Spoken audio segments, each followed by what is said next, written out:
Officer, হ্যাঁ হ্যাঁ ছেড়ে দিস, অফিসারটা ইম্পর্টেন্ট, কিন্তু তারপর থেকে আমার মনে হয় অ্যাক্টিভিটি অনেক গুণ বেড়ে গেছে। এবং আমি যখনই কোনো সমাজ সচেতনতামূলক প্রোগ্রাম বারাসাতে হচ্ছে, সেখানে আমি যখনই তার কোনো ভিডিও ক্লিপিংস পাই, সেখানে একটা লোককে আমি পাবোই, সে রাত 10:30 হোক, রাত 1:30 হোক, সেই লোকটা হচ্ছে রাজীব বোস। রাজীব দা, সংক্ষেপে যদি তোমার মতামত একটু।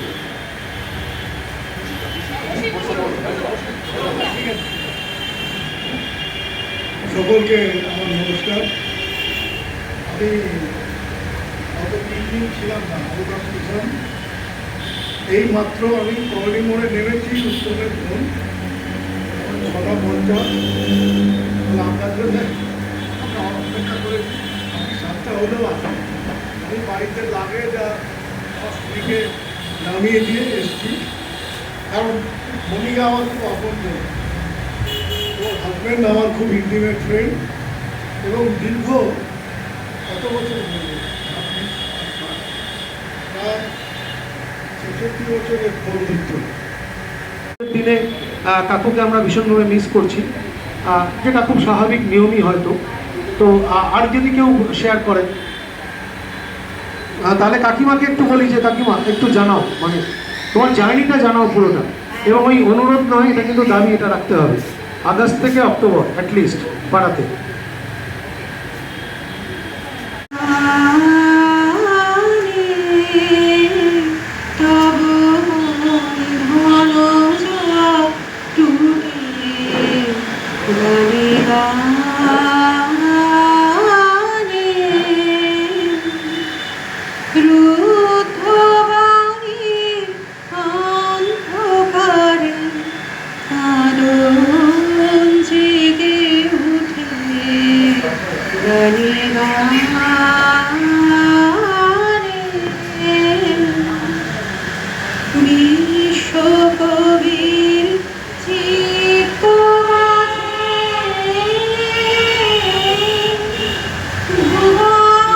এই ক্যামেরাটা কাকিমার ক্যামেরায় তো পুরো ভিডিও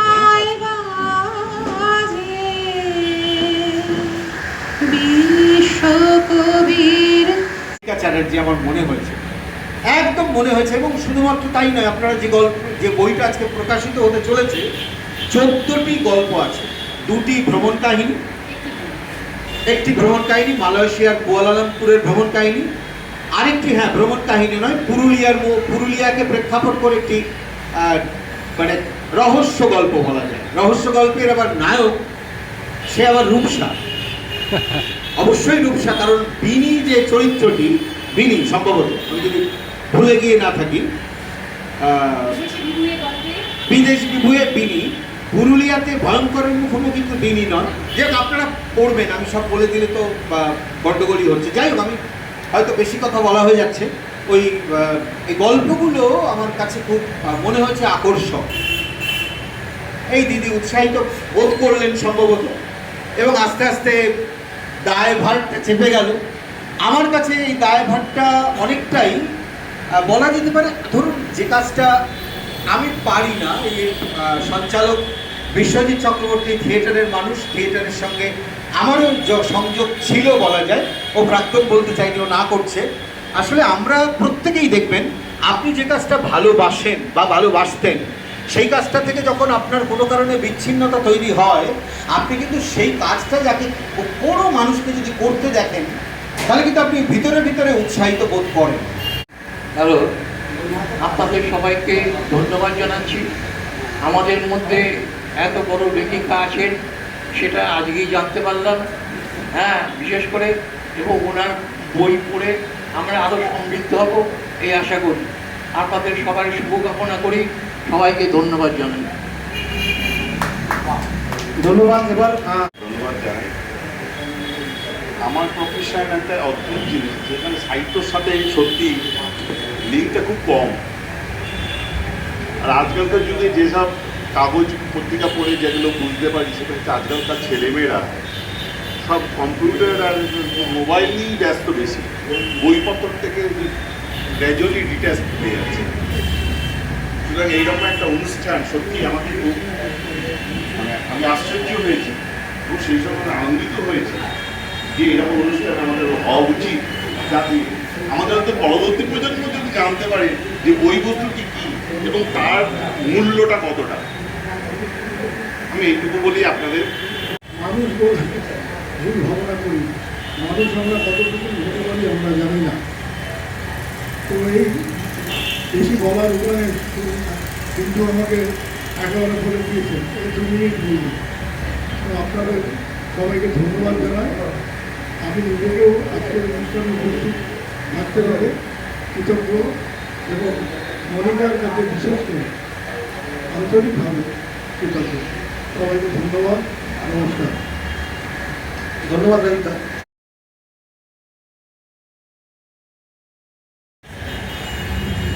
এপারে বাঙালি ওপারে বাঙালি, তবু কেন কাটা তার? এপারেও নদী ওপারেও নদী, তবু কেন বুক ভার? এপারেও ধান ওপারেও ধান, চেয়ে চেয়ে দেখে দাগ। ভাষা নৌকোয় পারাপার করে দুপারের অনুরাগ।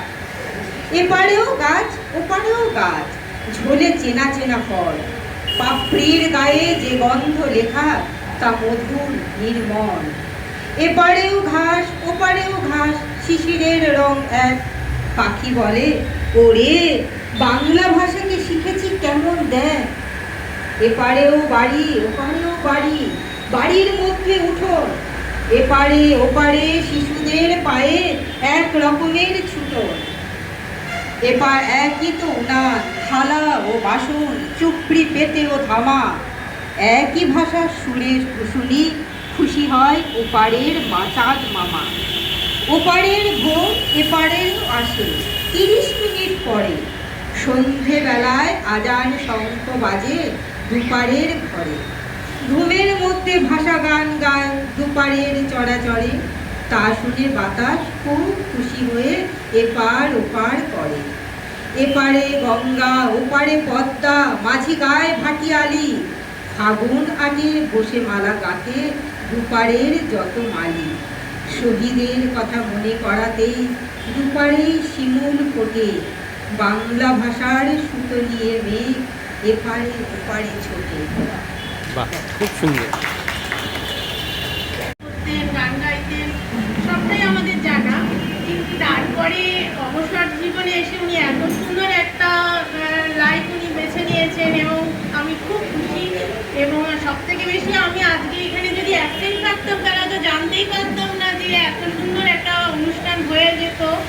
আমি নিজেকে আর কি বলবো, আমার এখানে এসে খুব ভালো লেগেছে এবং সব থেকে এখানে তো আরও অনেক চেনা পরিচয় বেরিয়ে গেছে। রাধিকা আমাদের সামনে আছে, মনিকাদি, শম্পা, সব অনেক পুরোনো দিনের মানুষজন আমি দেখতে পেলাম। খুব ভালো লাগলো। মনিকাদি, তুমি এগিয়ে যাও। আমি তো তুমি আমাদের অনুপ্রেরণা অবশ্যই দেবে এবং আগামী দিনে আমরাও যাতে তোমার সাথে সাথ মিলিয়ে লেখালেখির দিকে যেতে পারি, অবশ্যই তোমার সাথ থাকবে আমাদের সাথে। এই বলে আমি সবাইকে ধন্যবাদ জানাচ্ছি। ধন্যবাদ ম্যাডাম। 5 বছর বয়সে ওনার বিয়ে হয় এবং ওনার প্রথম এন্ট্রিটাও আমার খুব মনে আছে আমার মামার বাড়িতে, যখন উনি প্রথম বউ হয়ে ঢুকছেন।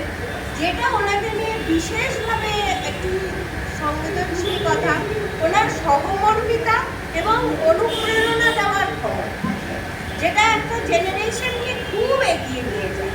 একটা সময় অন্তত যখন আমরা বড় হয়েছি তখন প্রত্যেকটা কাজে আমরা হয়তো কিছুটা বিচারের মুখে পড়েছি যে এই রং ভালো, ওই রং ভালো, যেটা বিচারে। কিন্তু আমাদের ছোট মামি, আমি ওনাকে ছোট মামি বলি, যে উনি সব সময় ব্যাপারটাকে খুবই ইন্সপায়ার করেছেন। এই কাজটা হ্যাঁ করতেই পারো, সেটা যদি অপরের ক্ষতি না করো নিশ্চয়ই করতে পারো, খুব ভালো করতে পারো।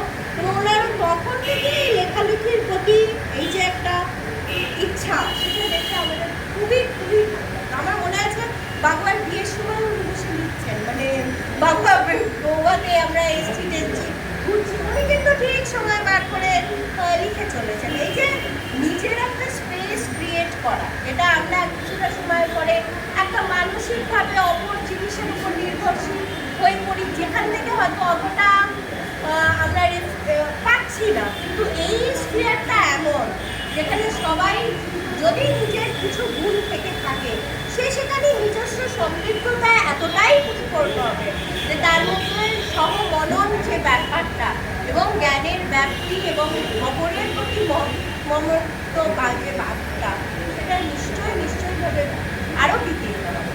উনি সত্যিই মানে সূর্যের মতো সত্যার মতো দাঁড়িয়ে এইটুকুই আমার। Thank you.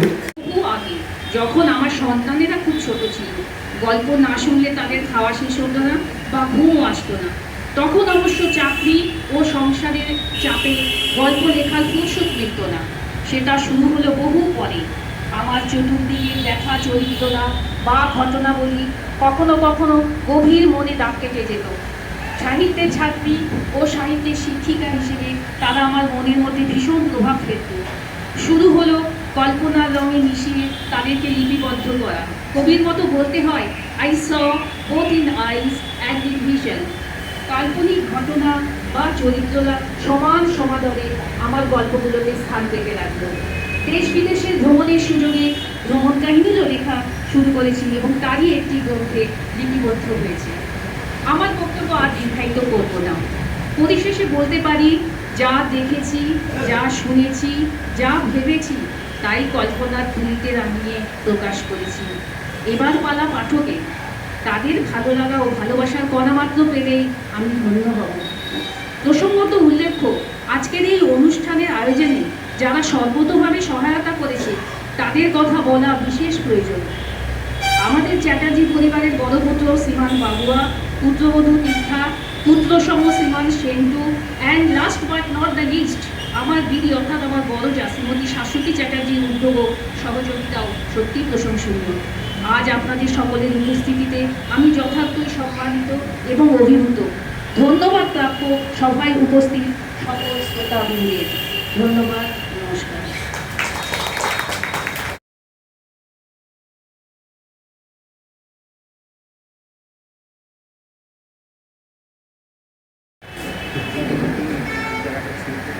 খুলে দাও।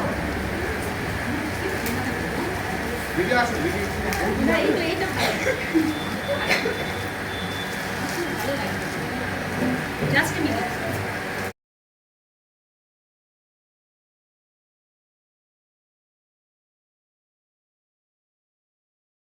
সমাপ্ত হলো হীরে মানিক গ্রন্থটির আবরণ উন্মোচন অনুষ্ঠান। তোমাদের কেমন লাগলো জানিও।